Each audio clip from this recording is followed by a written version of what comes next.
میرے چینل کو سبسکرائب کریں اور بیل آئکن دبائیں تاکہ میری ویڈیو پہنچے آپ کے پاس سب سے پہلے۔ نحمدہ ونصلی ونصلی علی رسولہ الکریم، اما بعد فاعوذ باللہ من الشیطان الرجیم،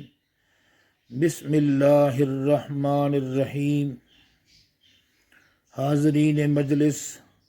سامعین کرام، عزیز طلباء و طالبات، امام اعظم ابو حنیفہ رحمہ اللہ تعالی کا ایک دہریے کے ساتھ مناظرہ ہوا۔ یہ بات آپ کو معلوم ہونی چاہیے کہ دہریہ کائنات کے خود بخود وجود کا قائل ہے، تاکہ آپ کو بات اچھی طرح سمجھ آ سکے۔ اس دہریے کے ساتھ جگہ بھی اور وقت بھی مقرر ہو گیا۔ عزیز طلبہ و طالبات، آپ کے ذہن میں یہ بات ملحوظ خاطر رہے کہ ایک اللہ کی طرف قائل کرنے کے لیے بعض حکمت عملیاں آپ کو جھوٹ نظر آتی ہیں۔ امت کو جوڑنے کے لیے، مسلمانوں کو آپس میں ملانے کے لیے اگر کوئی ایسی بات کہہ دی جائے جس سے دو مسلمانوں میں محبت پڑ جائے اور وہ آپس میں صلح کر لیں، وہ جھوٹ نہیں ہوتا۔ یاد رکھیے گا، مسلمانوں میں نفرت نہ پھیلائیے۔ کوئی بات ایسی سن لیں جس سے آپس میں رنجش پڑ سکتی ہو، اس کو آپ ردی کی ٹوکری میں پھینک دیا کریں، اور کوئی ایسی بات جسے دو مسلمانوں میں، دو خاندانوں میں، دو بھائیوں میں، دو بہنوں میں محبت اور آپس میں صلح کا عمل ہو جائے تو وہ بات کر دیا کریں۔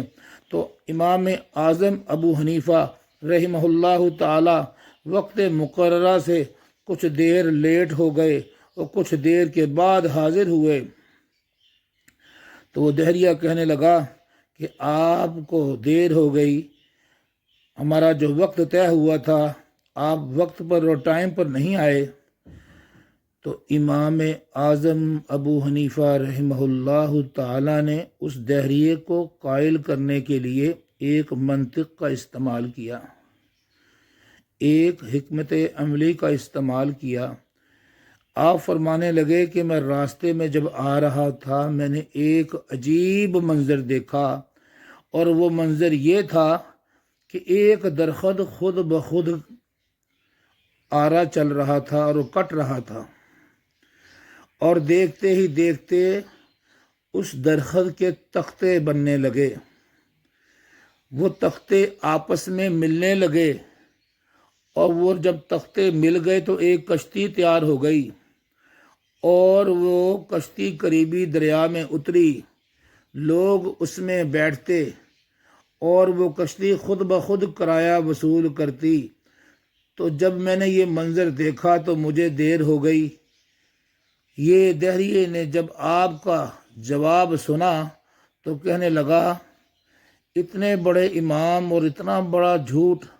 یہ کیسے ہو سکتا ہے کہ ایک کشتی خود بخود تیار ہو جائے، درخت کٹ جائے، تختے بن جائیں، کشتی بن جائے، دریا میں اتر جائے، کرایہ وصول کرنے لگے۔ جب اس دہریے نے یہ جواب دیا، اصل میں امام اعظم ابو حنیفہ رحمہ اللہ تعالی نے اس سے یہی جواب لینا تھا، پھر اس کو بتانا تھا کہ اتنی بڑی کائنات کے خود بخود وجود کے، خود بخود چلنے کے آپ قائل ہو، جبکہ ایک چھوٹی سی کشتی خود بخود کٹ کر بننے کے قائل نہیں ہو، تو یہ کیسے ہو سکتا ہے کہ اس جہان کو چلانے والا ایک خالق اور مالک نہ ہو۔ یہ دہریہ آپ کا جواب سن کر قائل ہو گیا اور ایمان لے آیا اور اس نے کلمہ پڑھ لیا۔ سامعین مکرم، یہ واقعہ پڑھ کر، سن کر، سمجھ کر ہمیں اس چیز پر قائل ہونا ہے، قل هو اللہ احد اللہ الصمد لم یلد ولم یولد ولم یکن لہ کفوا احد، اور ساتھ ہی ساتھ بڑی عز و انکساری سے معذرت سے میں آپ سے گزارش کرتا ہوں، اپنے مسلمان بہن بھائیوں میں، عزیز و اقربا میں، رشتہ داروں میں، ہمسایوں میں کوئی ایسی بات سن لو جس سے نفرت پڑتی ہو، وہ نہ کیا کیجیے۔ ایسی بات کیا کریں جس سے محبت پیدا ہو اور ایک دوسرے سے رنجشوں کا خاتمہ ہو اور خاندان ٹوٹے ہوئے مل جائیں، تاکہ اللہ تعالی ہماری اس کوشش میں برکت عطا فرمائے اور ہمارے دلوں میں درگزر